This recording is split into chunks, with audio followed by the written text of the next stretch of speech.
question you're probably asking right now. ChrisTheFields! Why do you have import copies of this game?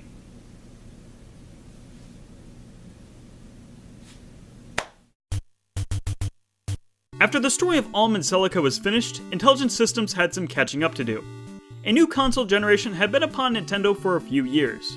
The Super Nintendo was proving itself well, and Fire Emblem would soon come to make its mark, where the story of our beloved Marth would return.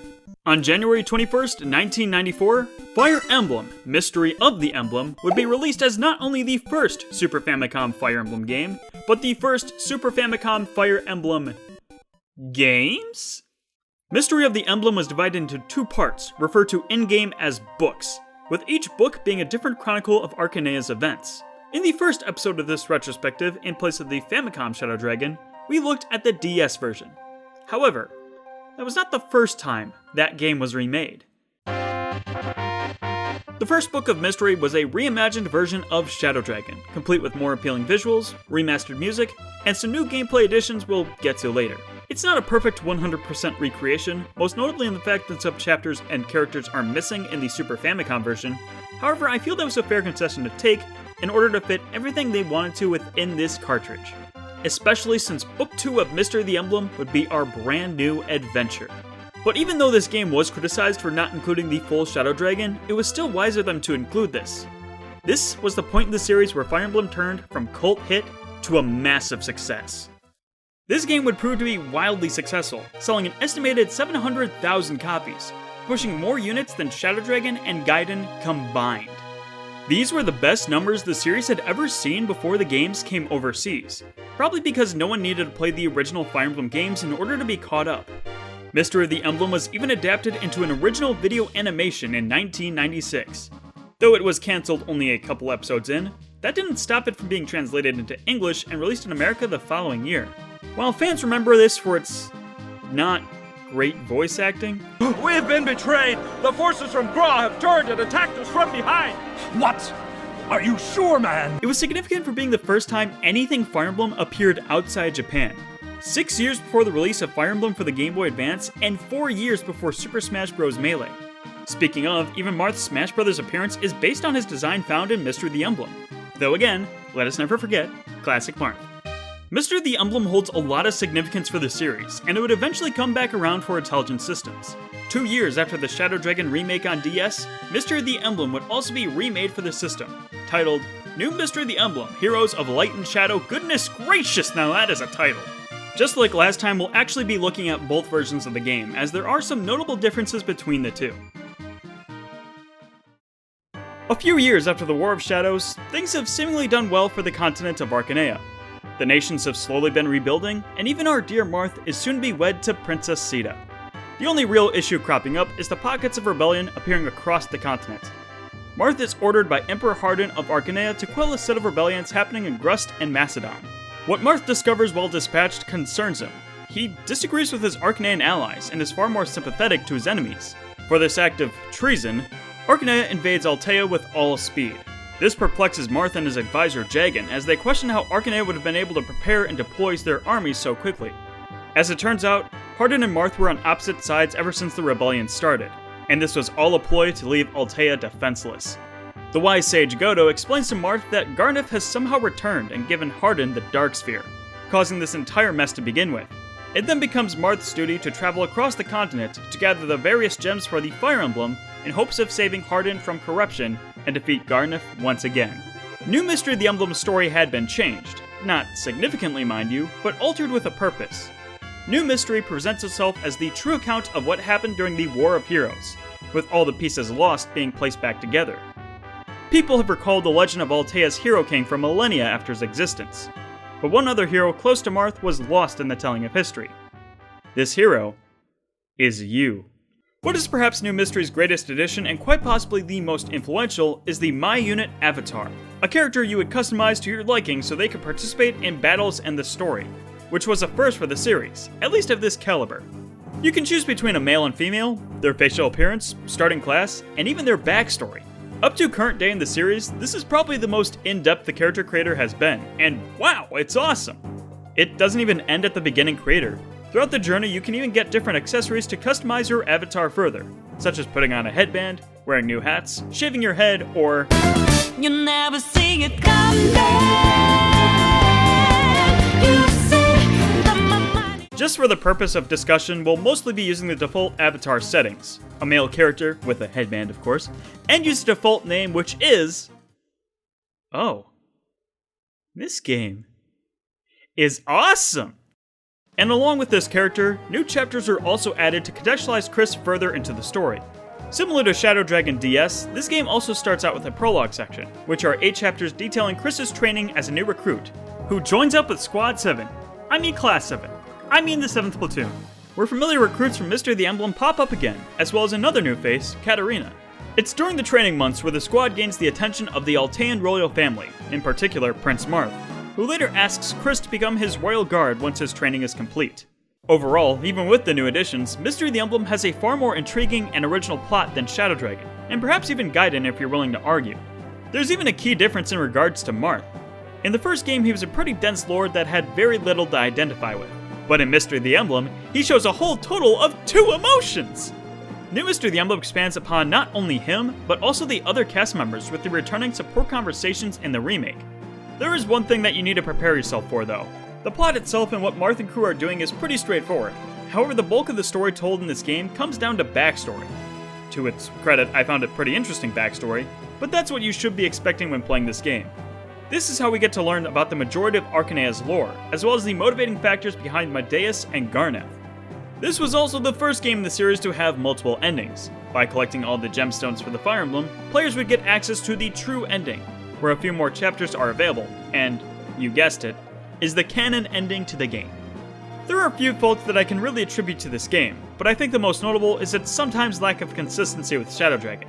Just as an example, the reason Marth is the only person able to use Falchion, according to Shadow Dragon, is because he's the last male descendant of Henri the hero.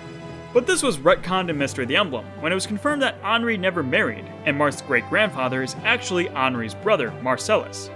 So what, the legendary hero's just gotta be her grunkle now? While the story is still not remarkable against what video games have been able to do since, the storytelling is in a different place from where it had been before. If we're counting the remakes, Shadows of Valentia still probably has the better story and characters, but judging purely based on the originals, I would have to give it to Mystery of the Emblem, for doing far more to push its narrative. But with the story evolution out of the way, it's time we talk about how the gameplay improved with it. So far, we've had 2 completely different styles of game for the Fire Emblem series. Let's just separate them with the distinctions of classic and modern style, to keep things simple. Classic style refers to the games that play on a linear chapter-to-chapter basis. Modern style typically allows you a little bit more freedom in the overall progression. You can organize any game to the Fire Emblem series with these 2 distinctions in mind. So rather than restate what this means for how this game plays, I'm just going to refer you to my video on Shadow Dragon, so that you'll know everything about what makes a classic Fire Emblem game just that. Gaiden changed how general gameplay functioned in an effort to address Shadow Dragon's criticisms, while still working under the hardware limitations of the Famicom. Mystery of the Emblem being on the Super Famicom could do a lot more in terms of performance. The game was faster, it could display more information at once, and it was generally more pretty to look at. The Fire Emblem series is able to return to the classic style it previously introduced, and expand upon it by introducing many more strategies and elements. One of the first things that stuck out to me immediately was a new type of command that can be given to rider units, which is dismount. Any unit that rides a horse or Pegasus can use this action to get off their mount and change into a foot soldier class, which is awesome. Like, you could do this? That's so cool! This may allow for certain questions to arise, however. Kris, why would you order anyone to get off their horse in the middle of battle? Are you becoming old and senile? Well, as a wise man once said, "Even though I am old and senile, I will not lose to the likes of you." Wait. Doing this comes at a cost, the most obvious thing being mobility on the field and some battle stats. So why would you ever want to do this? Well, movement range isn't the only factor to mobility. Say there are some mountains or forests. These type of terrains are very difficult for cavaliers to cross, but for someone on foot, it is much less of a problem. Or perhaps a more practical example is your cup of tea. Take Pegasus riders as an example. Their most glaring weakness are bows, as they inflict higher damage upon them. By dismounting, they may be less efficient in battle, but that inherent weakness is now removed. This is huge, because now Pegasus Riders can be put into any position without having to risk their lives. Units were also forced to dismount for any mission that took place indoors, so don't get used to those succulent stat boosts. Dismounting is a feature that would only exist in the Super Famicom games, not even returning from Mystery's remake, presumably because, yeah, it totally negates your unit's weaknesses and it's pretty much the only thing you can do, which is kinda busted. While it's not a new gameplay addition, this is a revision to an existing system that changes the question a player must ask: the inventory. In the original Shadow Dragon, your inventory consisted of 4 item slots. Any additional items grabbed were sent to storage, which cost a fee to deposit items. In the remake, you could carry 5 of any item per character, and Marth had access to the convoy. In Gaiden, you could carry 1 item no matter what. In Mystery of the Emblem, every unit could carry 4 weapons and 4 support items, which is a system that not even its remake would adapt. This greatly increased the efficiency of your units. It's also a system that's going to remain unique to this game for more than a decade, so it definitely helped set this game apart from the others in the series. Of the various inventory systems used in the series, the one introduced in Mystery of the Emblem is probably my favorite, so it's a shame it doesn't appear in more Fire Emblem games. Another feature this game brings to the overhead views are the movement ranges of units. In the previous Fire Emblem games, you were told the unit's movement range on their stat screen, and from there you just kinda had to guess how far they would move around on the map. With this new feature, you can better understand where your units will move, and more optimally plan who will attack what enemy. It sounds like I'm making a big deal out of something so simple, but trust me, if you've also played the original Gaiden for 40 hours, then you understand exactly where I'm coming from. And as for one of the most appreciated additions in this game, for the first time in the series, if a cleric used a staff to heal a unit, they would now get experience for it. In previous games, clerics could only heal out of the kindness of their heart.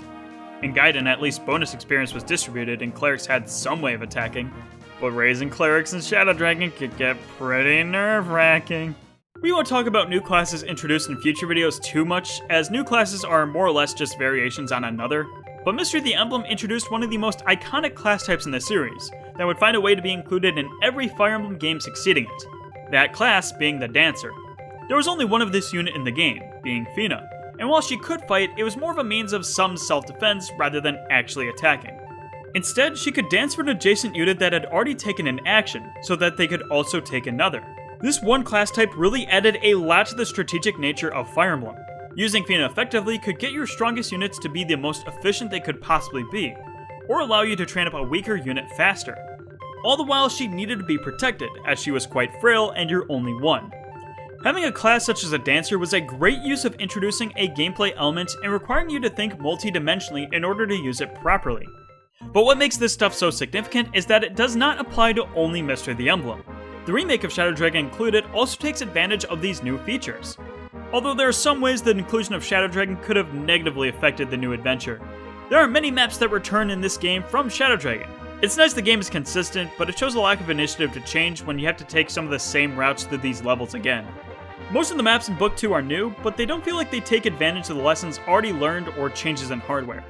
I still argue that Shadow Dragon had some good map design, and I still argue the same for Mystery of the Emblem. They are bigger and more challenging than before, but still unremarkable. New Mystery is a far more substantial remake of its respective game. It obviously does not include Book 1 of Mystery of the Emblem, but it adds in so many new features taken from other Fire Emblems, such as base conversations, support conversations, the training grounds, the barrack system, and new playable characters.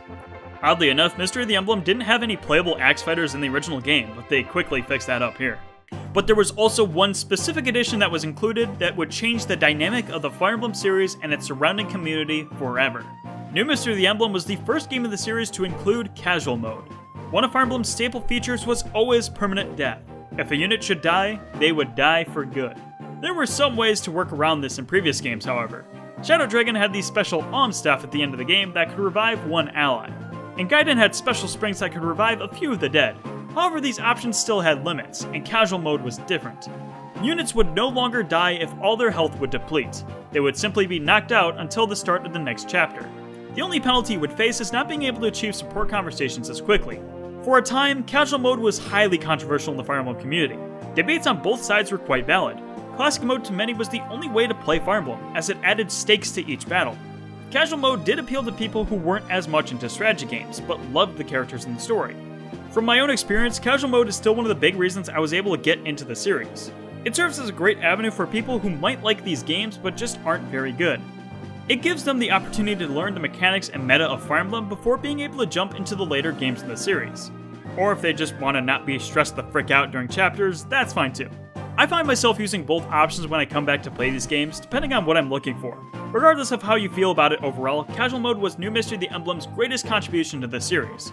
New Mystery of the Emblem is a fantastic remake. While not everything from the original is translated over, such as dismounting and the unique inventory system, it definitely makes up for it by having more substantial additions that keep the gameplay experience enjoyable. While the original game and remake are more distinct from each other, both are worth trying out if you're a fan of the series. New Mystery of the Emblem is the definitive version of the game. The only bad thing I can really say about it, and this goes for Shadow Dragon's remake too, is that the resolution on the battlefield screen is really small in comparison to the Super Nintendo version. It doesn't hurt the game so badly, but it's rather annoying. Considering all this, would Mystery of the Emblem be viable for someone's first game in the Fire Emblem series?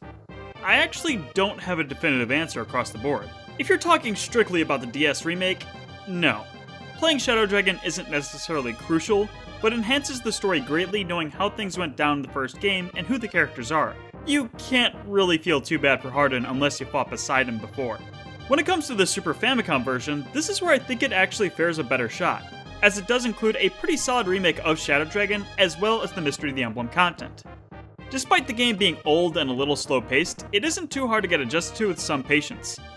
Especially if you really mesh with Super Nintendo era RPGs, I can see a certain market getting cozy with this game. Alas, for the people who don't have the patience, they likely won't see the hype and not care. But from my honest perspective, I think you could do better. I enjoyed playing the Super Nintendo version of this game, but it's not exactly accessible. Of course, the DS remake does a lot for that accessibility, but you really should play the first game to understand where the story came from. But overall, I'm surprised by just how good this game is. I really enjoyed this game a lot, both the Super Famicom and DS versions. The original is dated, but still proves to be a fun gameplay experience with a little bit of patience. And the remake for the DS puts a lot more effort into bringing meaningful additions to the game. It's not the most exceptional game in the series, but from where Fire Emblem was at this point, this is no question the best of the 3 games released. It's hard to tell how important this game was for the series by only playing the DS remake, but the Super Famicom version showed that Intelligent Systems could do more with better hardware. And oh boy, would they ever go on to show what could be done with the Super Famicom. With the success of the Fire Emblem series now clearly established, the team at Intelligent Systems had a lot to live up to. But Shozo Kago was willing to take the series in bold new directions. For the next game in the Fire Emblem series, it would also be released for the Super Famicom, titled... oh no.